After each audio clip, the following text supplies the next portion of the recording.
Елиезер. За патот. За вистината. За животот.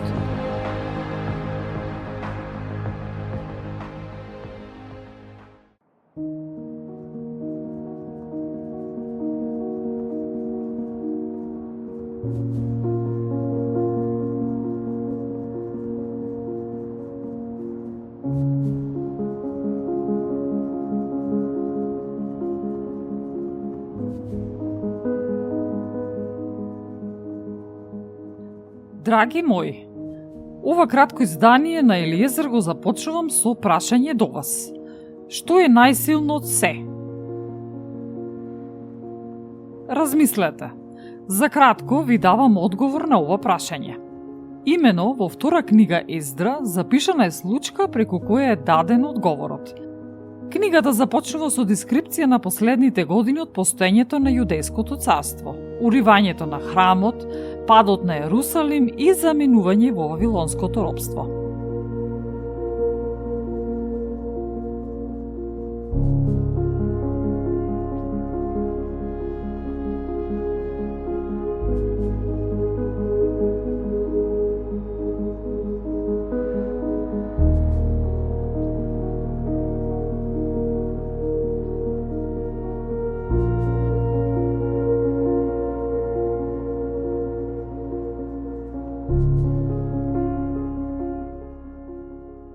Царот Дарий им приреди голема гозба на своите поданици, на своите домашни и на сите големци од Мидија и Персија, и на сите сатрапи, војни началници и началници на земите кои му беа подчинети, од Индија па се до Етиопија, во 127 сатрапии. Па јадеа, пиеа, се наситија и се разотидоа, а царот Дарий отиде во спалната своја, заспа и повторно се разбуди. Во тоа време, тројцата млади телохранители, што го пазеа царот, си рекоа еден на друг: секој од нас нека каже што е најсилно од се. И чиј одговор ќе биде поумен од другите, нему царот Дарий да му даде поголеми подароци и голема награда. И тој ќе биде облечен во пурпурна наметка, ќе пие од златни садови, ќе спие на злато, ќе се вози во кола возена од коњи со златни узди, ќе носи на главата преврска од висон и огрлица на вратот. Ќе седи втор по Дарий поради својата мудрост и ќе се нарекува роднина на Дарий. И веднаш, откако го напиша секој својот одговор, го запечатија и го ставија под перницата на царот Дарий, велејки: кога ќе стане царот, ќе му го дадат напишаното, и за кого ќе рече царот и тројцата персиски големци дека има најмудер одговор, нему ќе му се додели победа, како што е напишано. Еден напиша: од се најсилно е виното. Вториот напиша: најсилен е царот. Третиот напиша: жените се најсилни, но над се однесува победа вистината. И ете, кога стана царот, му го подадоа напишаното и тој го прочита. И нареди да ги повикаат сите персиски и мидиски големци, сите сатрапи, војни началници и советници. Па седнаа во палатата за советување и го прочитаа пред нив напишаното. Тогаш рече: повикајте ги тие младичи, па нека ги објаснат овие своји зборови. Ги повикаа и тие влегоа. Царот им рече: објаснете ни го напишаното.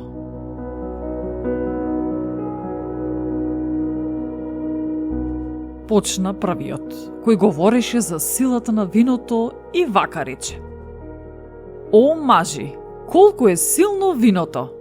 Тоа доведува до помрачување на умот на сите што го пијат, и тоа го изедначува умот на царот и на сиромавиот, на робот и слободниот, на бедниот и богатиот. Тоа претвора секој ум во радост и веселба, па човек заборава секаква жалост и секаков долг. И сите срца ги прави богати, така што никој не мисли ни за царот, ни за сатрапот, а секого го принудува да говори за своите таланти. Кога ќе се напијат, го забораваат пријателството кон пријателите и браќата па веднаш вадат нож, а кога ќе отрезнат од виното, не помнат што правеле. О, мажи, нели е од се најсилно виното, штом тера на такви постапки? И, откако го кажа тоа, молкна. Почна да говори вториот, што беше рекол за силата на царот. Тој рече: О, мажи, нели се силни луѓето, кога владеат со земјата и морето и со се што е во нив?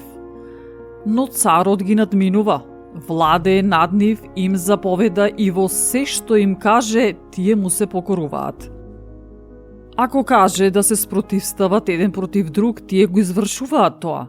Ако ги испрати против непријатели, тие одат и соборуваат планини, карпи и кули, и убиваат и се убивани, но не го погазуваат царскиот збор.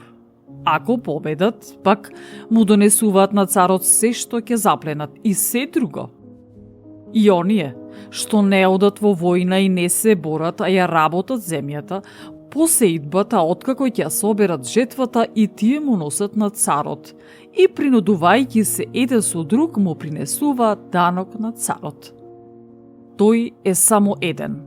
Ако каже да се убива, убиваат. Ке рече ли да се прости, проштеваат. Ке каже ли да се борат, се борат. Ке каже ли да се опустушува, опустушуваат. Ке каже ли да се гради, градат. Ќе каже ли да се исече, сечат. Ќе каже ли да се насади, насадуваат.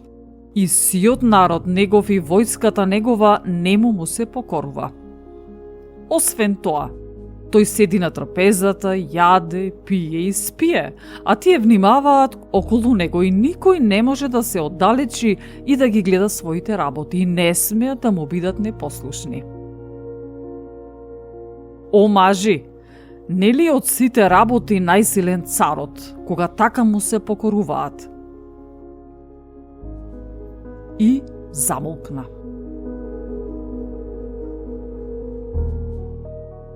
Третиот пак, кој беше рекол за жените и за вистината, тој беше Зоровавел и почна да говори. О, мажи, голем е царот, големи се и многу луѓе и моќно е виното. Но кој господари над нив и ги владее? Нели жените? Жени го родиле царот и сиот народ, кој владее со морето и земјата. Од нив се родени и од нив се одгледани, оние што садат лозја од кои се прави вино. Тие прават облека за луѓето и снабдуваат украси за нив, и луѓето не можат без жени. Ако мажите соберат злато и сребро и секакви скапоценности, потоа видат жена убава, оставаат се и се спуштаат кон неја и ја гледаат со отворена уста, и сите се прилепуваат кон неја повеќе отколку кон златото и среброто и кон секоја скапоценност. Човекот го остава таткото свој, кој го воспитувал, и земјата своја, и се прилепува кон жената своја. Кај жената своја останува до смртта и заборава и татко, и мајка, и земјата своја. Од тоа треба да разберете дека жените владеат над нас. Не преземате ли тешки работи, нели се трудите и се мачите, не принесувате ли и не давате ли се за жената? Го зема човекот мечот свој и излегува по патиштата да граби и краде.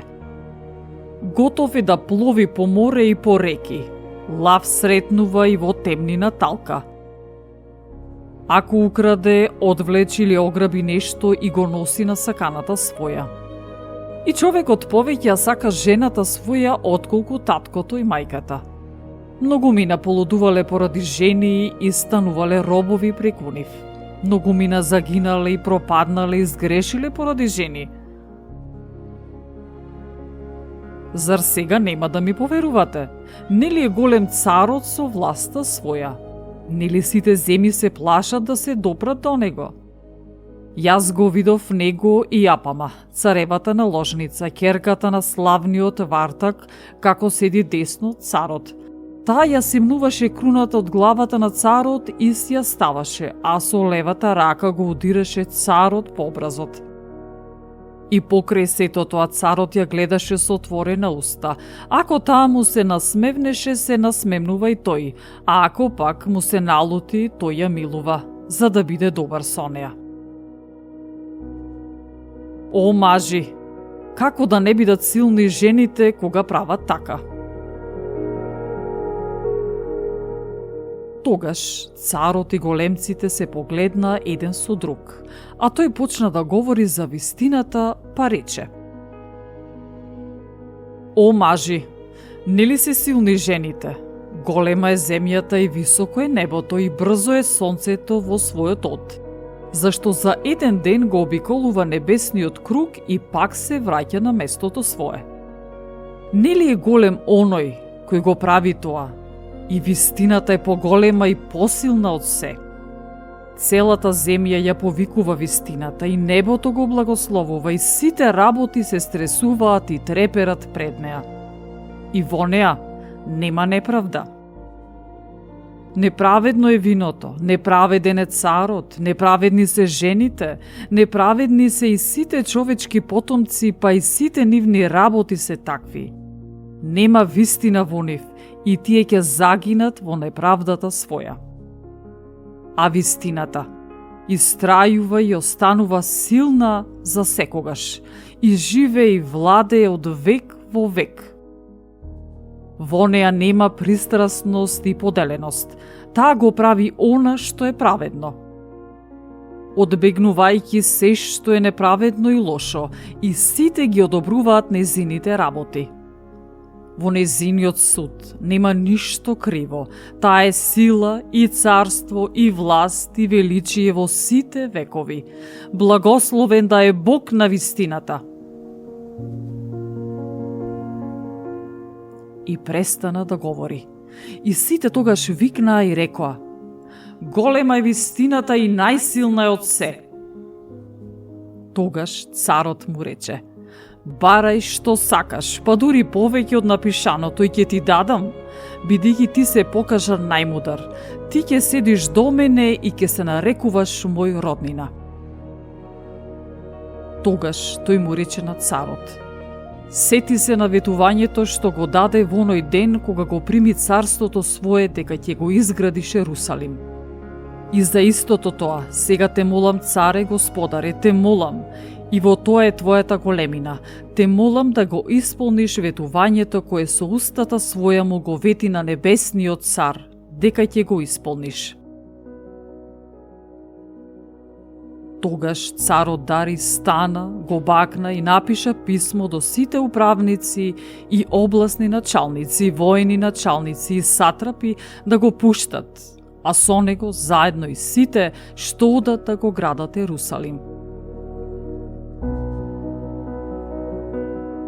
И кога излезе младичот, го крена лицето кон небото спроти Ерусалим, му заблагодари на царот небесен и рече: Од тебе победа, од тебе мудрост, и твоја е славата, и јас пак сум твој слуга.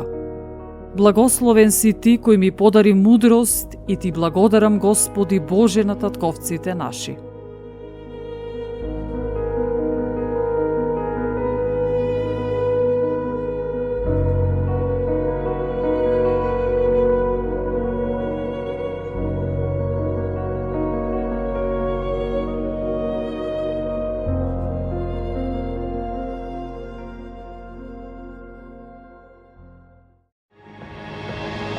Елиезер,